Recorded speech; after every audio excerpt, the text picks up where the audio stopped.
नमस्कार मेरे प्यारे साथियों, एक बार मैं फिर से आप सभी का स्वागत करता हूं आपके अपने YouTube चैनल शाक्या जी जीके क्लासेस पर। जैसा कि आप सभी को पता, आरपीएफ भर्ती 2024 का नोटिफिकेशन जारी हो चुका है। 14 मई ये लास्ट डेट है दोस्तों। ठीक है, जो भी स्टूडेंट्स आरपीएफ कांस्टेबल 2024 और आरपीएफ सब इंस्पेक्टर 2024 की तैयारी कर रहे हैं, इन दोनों एग्जाम की तैयारी कर रहे हैं, उनके लिए ये क्लास इंपॉर्टेंट होने वाली है। आज हमारी ये आरपीएफ की दूसरी क्लास है। जी हाँ दोस्तों, आरपीएफ की आज दूसरी क्लास है। हम पहली क्लास ऑलरेडी कवर कर चुके हैं। जिसने नहीं देखी वो क्लास जल्दी से देखें, वीडियो के डिस्क्रिप्शन में लिंक दिया हुआ है। हर क्लास की आपको पीडीएफ मिलेगी मेरे टेलीग्राम चैनल पर, बिल्कुल फ्री ऑफ कॉस्ट। दोस्तों आपको कंटिन्यूटी पढ़ना है। अगर आपको सिलेक्शन लेना है तो दोस्तों अभी से स्टार्ट कर दें पढ़ाई। दोस्तों आपका सिलेक्शन पक्का होगा। जिस प्रकार से पढ़ाया जा रहा है उस प्रकार से पढ़िए। ठीक है, चलिए पहले क्वेश्चन नंबर 21 देखिए क्या बोल रहा है।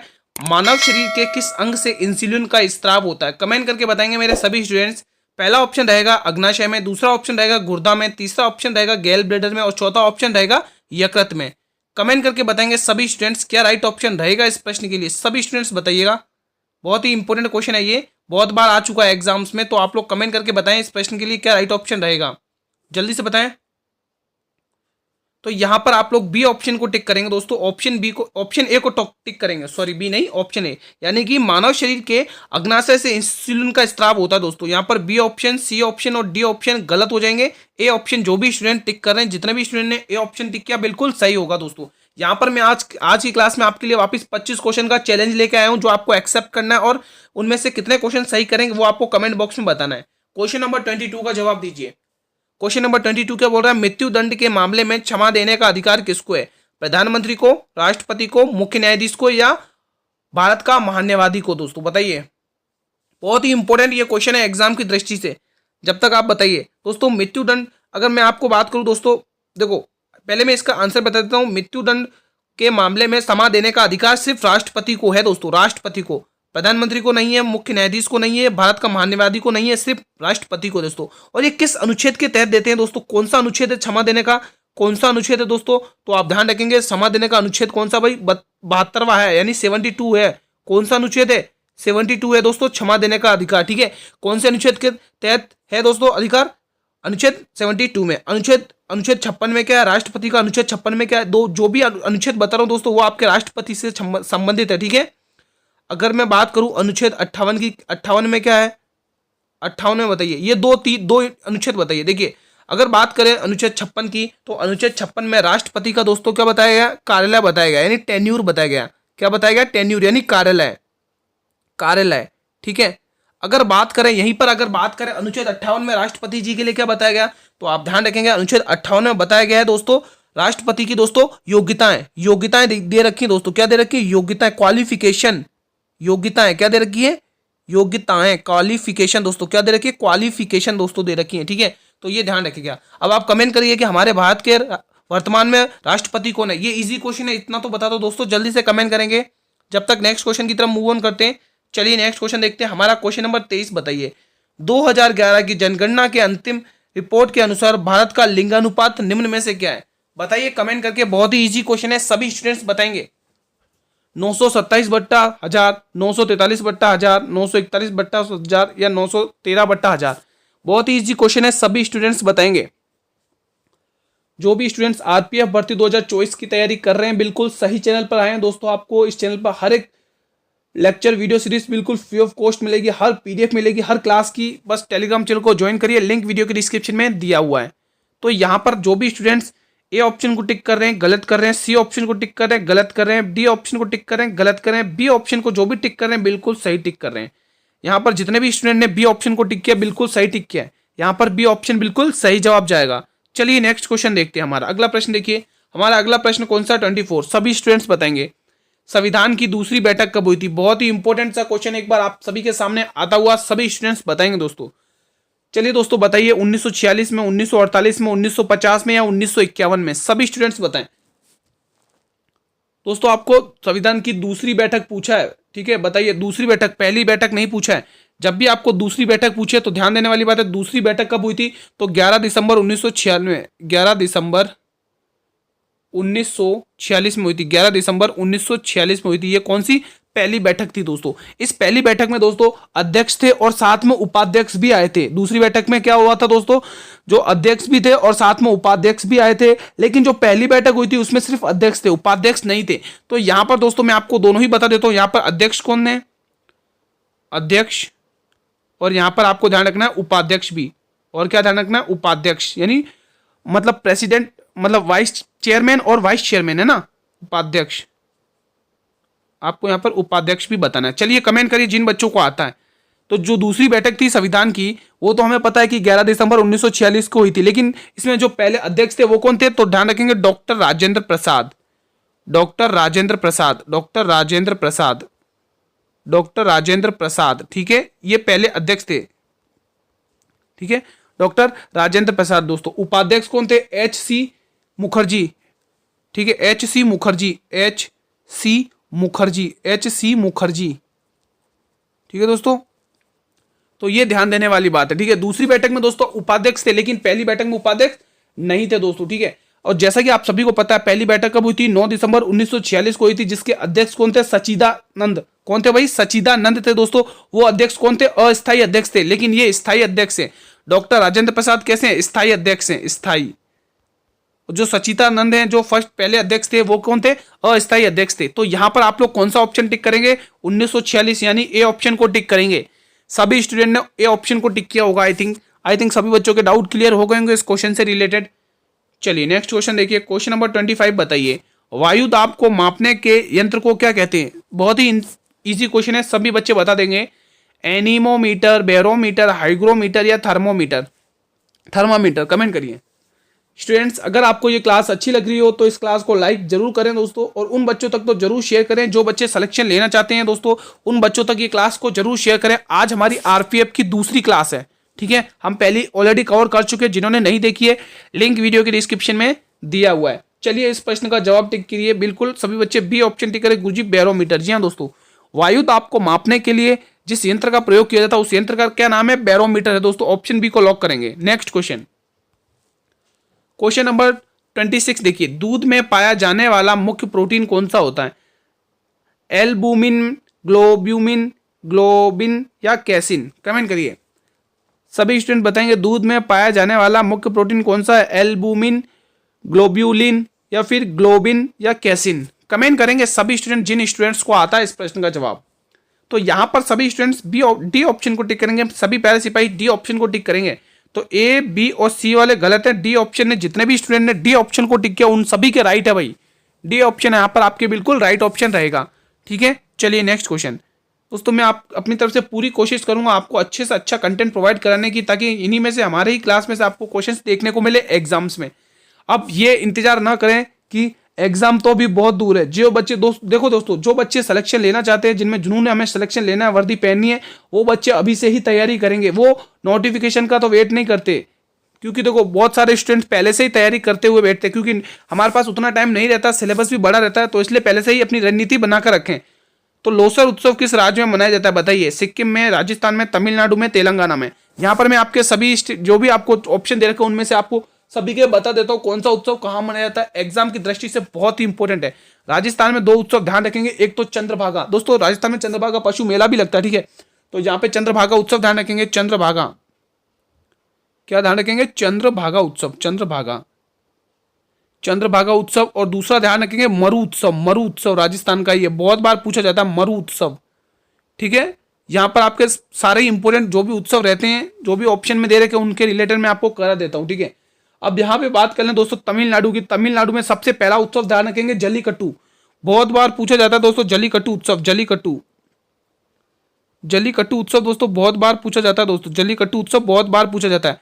एक तो जल्लीकट्टू और दूसरा पोंगल, सभी को पता है तमिलनाडु का पोंगल उत्सव, पोंगल, पोंगल त्योहार, पोंगल उत्सव। ठीक है, अब तेलंगाना की बात कर लें दोस्तों, तेलंगाना में भी दोस्तों आप ध्यान रखेंगे बोनालू उत्सव बहुत बार पूछा जाता है। बोनालू उत्सव किसका, तेलंगाना का है, बोनालू, बोनालू उत्सव, बोनालू उत्सव कहाँ का भाई, तेलंगाना का है। ठीक है, अभी आपको पूछा लोसर उत्सव, तो यहाँ पर आपको देखने को मिलेगा लोसर उत्सव सिक्किम का है भाई, सिक्किम का, किसका है, सिक्किम का। यहाँ पर ए ऑप्शन बिल्कुल राइट हो जाएगा। किन किन स्टूडेंट ने ए ऑप्शन को टिक किया है, जितने भी स्टूडेंट ने ए ऑप्शन टिक किया बिल्कुल सही टिक किया है। चलिए नेक्स्ट क्वेश्चन देखते हैं।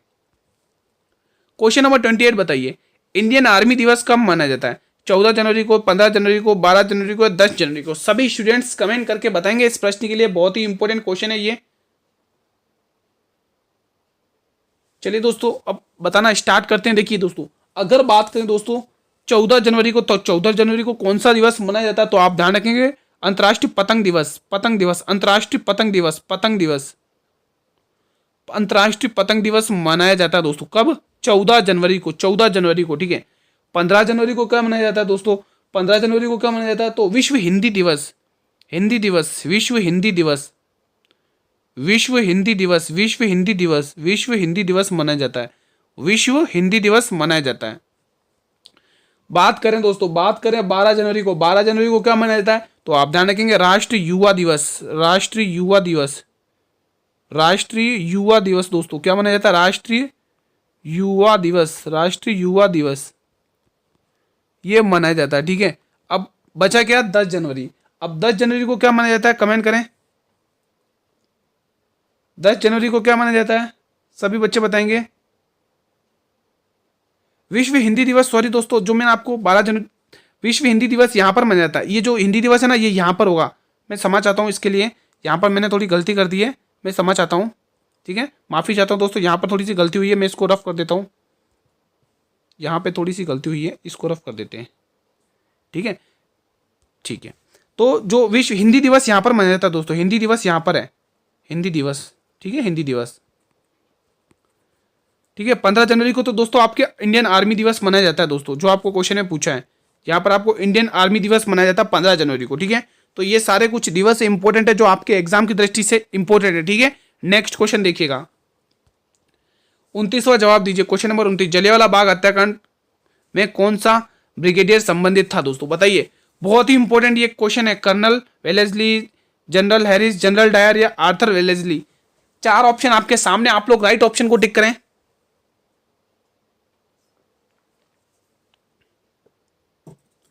क्या होगा इसका सही जवाब? जल्दी से बताएं।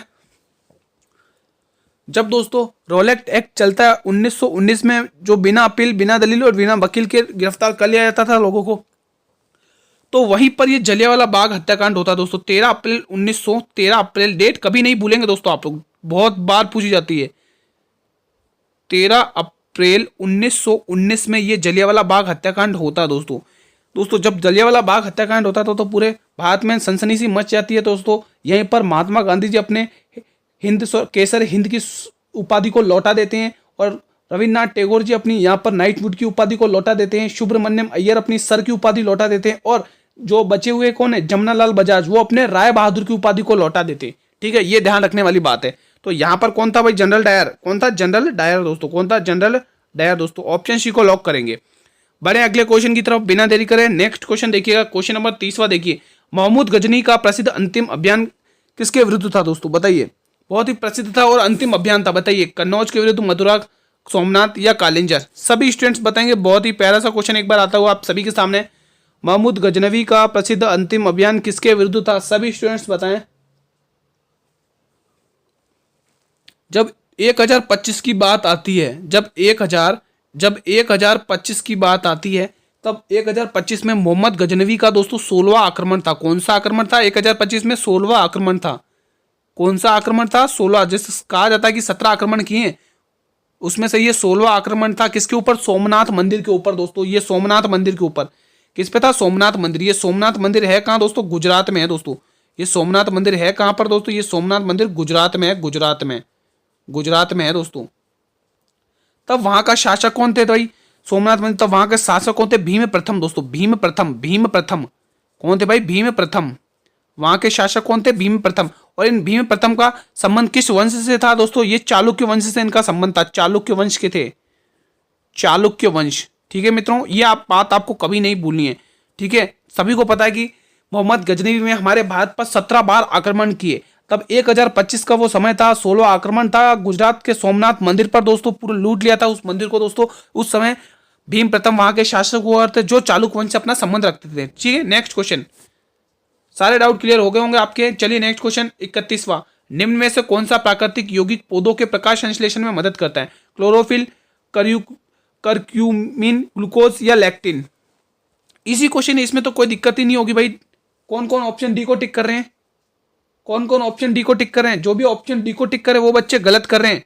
क्वेश्चन क्या बोल रहे हैं? निम्न में से कौन सा प्राकृतिक यौगिक पौधों के प्रकाश संश्लेषण में मदद करता है? वो है क्लोरोफिल दोस्तों। पौधों के प्रकाश संश्लेषण में मदद करता है, तो यहाँ पर क्लोरोफिल टिक करेंगे। डी ऑप्शन वाले गलत रहेंगे। A option will be the right answer. Next question देखिए, क्वेश्चन नंबर 32। निम्न में से कौन सा विटामिन B6 का दूसरा नाम है? विटामिन B6 का दूसरा नाम क्या है? इनमें से बताना है। रिबोफ्लेविन, पायरिडॉक्सिन, थाइमिन या नियासिन। कमेंट करेंगे सभी स्टूडेंट्स, बहुत ही इंपॉर्टेंट ये क्वेश्चन है। निम्न में से कौन सा विटामिन B6 का दूसरा नाम है? सभी स्टूडेंट्स बताएंगे। यहां पर है दोस्तों पायरिडॉक्सिन। दोस्तों कौन है भाई? पायरिडॉक्सिन। यहां पर ऑप्शन बी को लॉक करेंगे सभी students. Option B will be the right answer. Next question की तरफ मूव ऑन करते हैं। हमारा नेक्स्ट क्वेश्चन देखिए, क्वेश्चन नंबर 33। नूरजहां किस मुगल सम्राट की पत्नी थी? अकबर, औरंगजेब, जहांगीर या शाहजहां? बहुत ही इजी क्वेश्चन है, इसको कोई गलत नहीं करेगा। सभी स्टूडेंट्स बताएंगे। बात करें नूरजहां की दोस्तों, नूरजहां दोस्तों जहांगीर की पत्नी थी दोस्तों। जहांगीर दोस्तों किस सिख गुरु के समकालीन था? कोई बताएगा? जहांगीर किस सिख गुरु के समकालीन था? कोई बताएगा कमेंट करके? जहांगीर दोस्तों सिखों के 5वें गुरु अर्जुन देव के समकालीन था दोस्तों। किसके समकालीन था? अर्जुन देव के समकालीन था। सिखों के 5वें गुरु अर्जुन देव। अर्जुन देव दोस्तों सिखों के 5वें नंबर के गुरु थे। सिखों के कौन से नंबर के गुरु थे? 5वें नंबर के गुरु थे अर्जुन देव दोस्तों। ठीक है, अर्जुन देव दोस्तों, जिसको इनको कौन सी उपाधि मिली है? सच्चा बादशाह कहा जाता है दोस्तों। इन्हीं को सच्चा बादशाह कहा जाता है। सच्चा बादशाह, सच्चा बादशाह, इन्हीं को दोस्तों सच्चा बादशाह कहा जाता है दोस्तों। सच्चा बादशाह कहा जाता है। ठीक है, और इन्होंने ही दोस्तों आदि ग्रंथ की रचना करी है दोस्तों। आदि ग्रंथ की रचना करी है। आदि ग्रंथ की रचना इन्होंने ही करी है दोस्तों। आदि ग्रंथ रचना इन्होंने ही करी है। ठीक है, और इनकी मृत्यु किसके हाथों होती है? जहांगीर के हाथों होती है दोस्तों। ठीक है, ये इंपॉर्टेंट क्वेश्चन यहां से बनता है। तो नूरजहां जहांगीर की पत्नी है। नेक्स्ट क्वेश्चन, आपके सारे डाउट क्लियर हो जाएंगे क्लास को अंत तक वॉच करेंगे तो। ठीक है, प्लासी का युद्ध किस वर्ष में लड़ा गया था? 1657, 1707, 1757, 1857, 1807।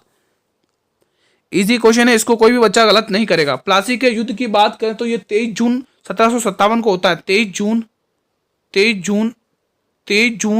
1757 में होता है। किस किस के बीच में होता है? एक तरफ तो सिराजुद्दौला है दोस्तों। सिराजुद्दौला।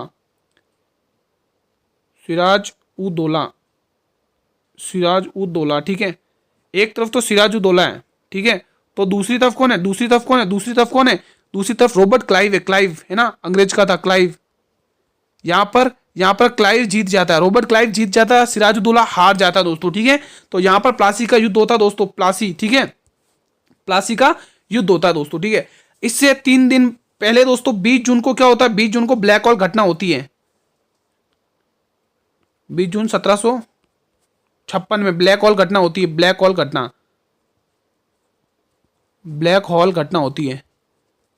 घटना होती है दोस्तों। ठीक है, ये ध्यान रखने वाली बात है। नेक्स्ट क्वेश्चन 35वां देखिए, बाबर ने तुजुक ए बाबरी नामक अपने संक्रमण किस भाषा में लिखे थे?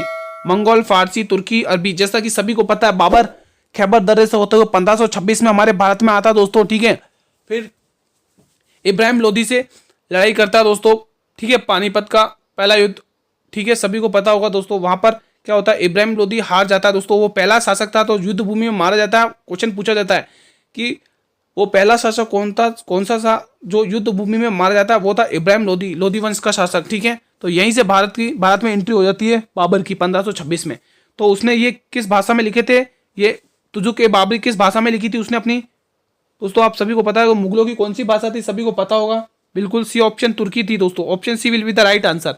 नेक्स्ट क्वेश्चन नंबर 36 देखिए, भारत के संविधान की 8वीं अनुसूची में कितनी भाषाएं? कमेंट करेंगे जिनको आता है।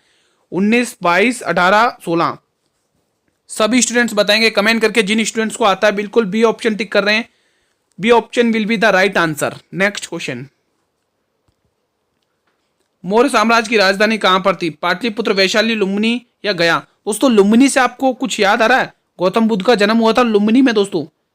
किसी को याद आ रहा है? गौतम बुद्ध का जन्म हुआ था लुम्बिनी में दोस्तों, सभी को पता होगा। ठीक है, चलिए बताइए मौर्य साम्राज्य की राजधानी कहां पर स्थित थी? तो जो भी स्टूडेंट डी, सी और बी टिक करे गलत कर रहे हैं, ए वाले बिल्कुल सही टिक कर रहे हैं। अब मेरा क्वेश्चन आपसे यह है कि पाटलिपुत्र नगर की स्थापना किसने करी है? अगर बात करें पाटलिपुत्र नगर की स्थापना, इसकी स्थापना करता है उदयन। उदयन करता है दोस्तों, उदयन। ये उदयन किसका पुत्र है? ये पुत्र है, तो ये उदयन किसका पुत्र है? ये पुत्र है अजात शत्रु का दोस्तों, अजात शत्रु, अजात शत्रु। ये दोनों के दोनों दोस्तों हर्यक वंश के शासक हैं दोस्तों, हर्यक वंश के राजा हैं दोस्तों, हर्यक वंश के, ठीक है। मगध साम्राज्य पर 4 वंशों ने राज किया, आप सभी को पता, हर्यक वंश, शिशुनाग वंश, नंद वंश और चौथा मौर्य वंश, ठीक है। तो जो हर्यक वंश था उसमें से उदयन किसका, अजात शत्रु का पुत्र था दोस्तों। उदयन दोस्तों द्वितीय पितृहंता कहा जाता है, क्यों? क्योंकि देखो दोस्तों, बिंबिसार था, फाउंडर था हर्यक वंश का, ठीक है।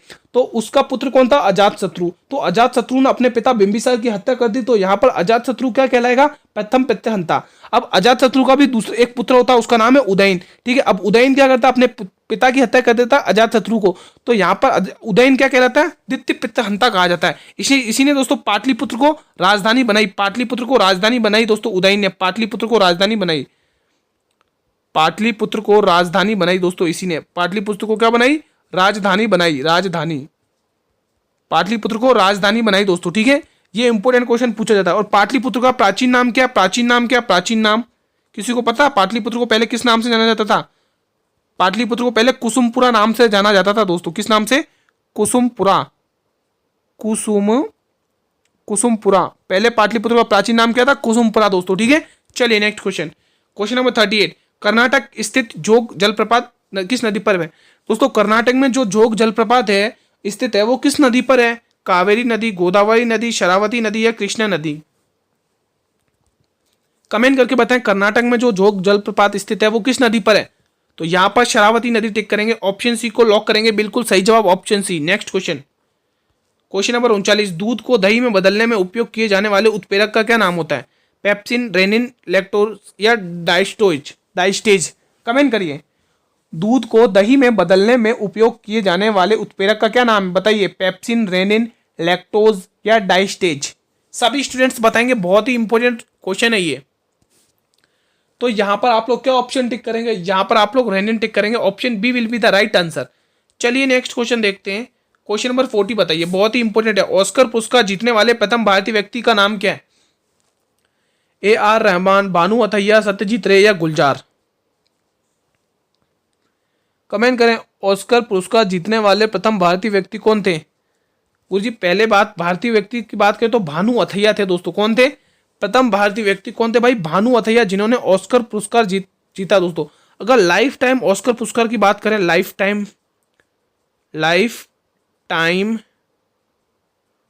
ऑस्कर,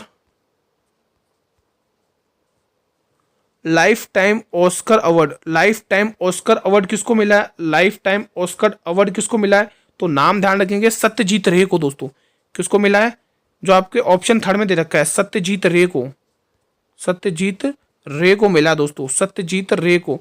कब मिला दोस्तों? ध्यान रखेंगे 1992 में, 1992 में, ठीक है। तो ये इंपॉर्टेंट बात आप ध्यान रखेंगे। चलिए नेक्स्ट क्वेश्चन, क्वेश्चन नंबर 41 देखिए, गांधी जी ने किस वर्ष में असहयोग आंदोलन की शुरुआत की थी? 1880, 1900, 1920, 1940? असहयोग आंदोलन की बात करें तो दोस्तों असहयोग आंदोलन, ये रहा असहयोग आंदोलन, इसकी बात करें तो इसकी शुरुआत करी थी 1 अगस्त 1920 में दोस्तों, इसकी शुरुआत करी थी। इसका जो पहला प्रस्ताव था वो कलकत्ता अधिवेशन में पारित किया गया था 4 दिसंबर 1920 को। ये पहला जनधन आंदोलन था दोस्तों, ठीक है। ठीक है दोस्तों, यहाँ पर अंग्रेजी वस्तुओं का बहिष्कार किया गया था दोस्तों। उसी बहिष्कार के चलते लोगों ने हड़ताल करी थी और उसी हड़ताल के चलते दोस्तों यहाँ पर दोस्तों चोराचारी कांड होता है। 4 फरवरी 1922 को यह घटना हो जाती है। इसके चलते गांधी जी अपना असहयोग आंदोलन वापस ले लेते हैं दोस्तों। इनसे बाहर एक भी क्वेश्चन नहीं आएगा दोस्तों, ठीक है। तो यहाँ पर आपके कौन सा ऑप्शन सही जगह 1920, यानी कि C option will be the right answer, ठीक है। चलिए नेक्स्ट क्वेश्चन 42 देखिए, भारतीय संविधान का अनुच्छेद 356 किसके बारे में? राज्य के नीति निर्देशक तत्व के बारे में, राज्य में राष्ट्रपति शासन लागू करना, राज्य की भाषा के रूप में हिंदी या कश्मीर को विशेष दर्जा? बताइए दोस्तों क्या राइट ऑप्शन होगा? डीपीएसपी दोस्तों, ये कौन से भाग में, संविधान के किस भाग में? ये भाग 4 में है दोस्तों, भाग 4 में, भाग 4 में है दोस्तों, ये भाग 4 में है दोस्तों। और इनके अनुच्छेद क्या है दोस्तों? कोई बताएगा अनुच्छेद? इनके अनुच्छेद क्या है, कोई कमेंट करके बताएगा? 36 से 51, 36 से 51 वाले अनुच्छेद, ठीक है, डीपीएसपी। तो यहाँ पर आपको बताना होगा 356 अनुच्छेद किसके बारे में, सभी स्टूडेंट्स बताएंगे। तो यहाँ पर बी ऑप्शन को टिक करेंगे, राज्य में राष्ट्रपति शासन लागू, जो कभी भी नहीं हुआ, ठीक है। तो यहाँ पर option B will be the right answer, B को टिक करेंगे। नेक्स्ट क्वेश्चन देखिएगा, क्वेश्चन नंबर 43 बताइए, लोकसभा के सदस्यों का कार्यालय कितने वर्ष का होता है, सभी स्टूडेंट्स बताएंगे। 11 वर्ष का, 9 वर्ष का, 5 वर्ष का, 6 वर्ष का, सभी स्टूडेंट्स बताएं। दोस्तों चैनल पर भी अगर आप पहली बार विजिट कर रहे हो तो चैनल को भी सब्सक्राइब कर लें, ताकि मैं जब भी यूट्यूब पर क्लास लेके आऊं तो यूट्यूब सबसे पहले नोटिफिकेशन आपको ही भेजे। बताइए कमेंट करके इसका सही जवाब। क्या टेन्यूर रहेगा दोस्तों लोकसभा का, जल्दी से बताएं। तो यहां पर 5 वर्ष का टिक करेंगे, ऑप्शन सी को लॉक करेंगे। नेक्स्ट क्वेश्चन, क्वेश्चन नंबर 44 बताइए, कमरे के ताप पर कौन सी धातु तरल अवस्था में बनी रहती है, पारद, प्लेटिनम, सीसा या जिंक, सब स्टूडेंट्स बताएं कमेंट करके। तो यहां पर ए ऑप्शन को लॉक करेंगे सभी स्टूडेंट्स। किन किन स्टूडेंट ने ऑप्शन ए को लॉक किया, इजी क्वेश्चन था, तो option A will be the right answer of this question. B option, C option, D option गलत है, ए ऑप्शन बिल्कुल सही है। नेक्स्ट क्वेश्चन, ये क्लास का अंतिम प्रश्न है, सभी स्टूडेंट्स कमेंट करेंगे, निम्न में से किस अधिवेशन में जन गण मन गाया गया था। दोस्तों मोस्ट इंपोर्टेंट क्वेश्चन है, इंपोर्टेंट क्वेश्चन है, इंपोर्टेंट कर ले, मद्रास अधिवेशन में, बंबई, कलकत्ता या इलाहाबाद। अगर बात करें दोस्तों मद्रास अधिवेशन, दोस्तों ये मद्रास अधिवेशन कब हुआ था, किसी को पता है? ये मद्रास अधिवेशन कब हुआ था दोस्तों? 1887 में हुआ था दोस्तों, 1887 में हुआ था दोस्तों, ठीक है। तो यहाँ पर आप ये ध्यान रखेंगे, ठीक है। और ये जो आपको दे रखा है दोस्तों, ये कलकत्ता, तो आप पहले तो आप इसका जवाब दें, अधिवेशन किस अधिवेशन में जनगण मन गाया गया था, तो वो था दोस्तों कलकत्ता का अधिवेशन। दोस्तों कौन सा था? कलकत्ता अधिवेशन था दोस्तों। कब हुआ था? 1911 में दोस्तों। कब हुआ था? 1911 में। तब यहाँ के अध्यक्ष कौन थे दोस्तों? कलकत्ता अधिवेशन में अध्यक्ष कौन थे? अध्यक्ष ध्यान रखेंगे, विशन नारायण थे दोस्तों। कौन थे? विशन नारायण यहाँ के अध्यक्ष थे। विशन नारायण कौन थे भाई? विशन नारायण कौन थे? अध्यक्ष थे, चेयरमैन थे, ठीक है, अध्यक्ष। एग्जाम की दृष्टि से इंपॉर्टेंट क्वेश्चन बनता है।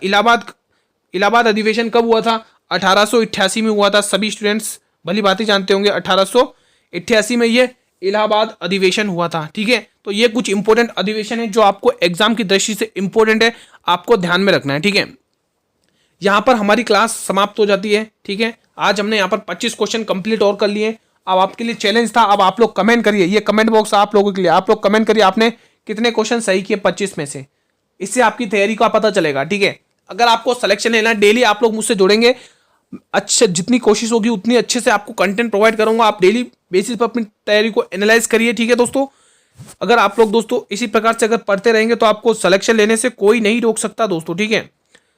और हाँ दोस्तों, अगर आपको ये क्लास अच्छी लगी हो, लगता है ये कंटेंट आपके लिए इंपॉर्टेंट है, ये वीडियो आपके लिए इंपॉर्टेंट, अगर थोड़ी सी भी ये वीडियो आपके लिए हेल्पफुल है तो इस वीडियो को लाइक जरूर करिएगा दोस्तों, और अपने सभी मित्रों में जरूर शेयर करिएगा दोस्तों।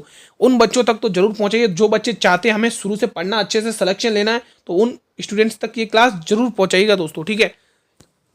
और अगर आप लोग चैनल पर भी पहली बार विजिट कर रहे हो तो चैनल को भी सब्सक्राइब जरूर करिएगा दोस्तों, ताकि मैं यूट्यूब पर जब भी क्लास लेके आऊँ तो यूट्यूब सबसे पहले नोटिफिकेशन आप लोगों को ही भेजेगा दोस्तों, ठीक है। और हाँ दोस्तों, आज हमारी ये दूसरी क्लास थी जो हमने कंप्लीट कर ली है दोस्तों। हम पहली क्लास कंप्लीट कर चुके हैं, लिंक वीडियो के डिस्क्रिप्शन में दिया हुआ है जिसने नहीं देखी है दोस्तों, ठीक है। हाँ, और हमारी क्लास का टाइम डेली 8 PM रहता है। आप लोग डेली 8 PM पर हमसे जुड़ा करें दोस्तों, ठीक है।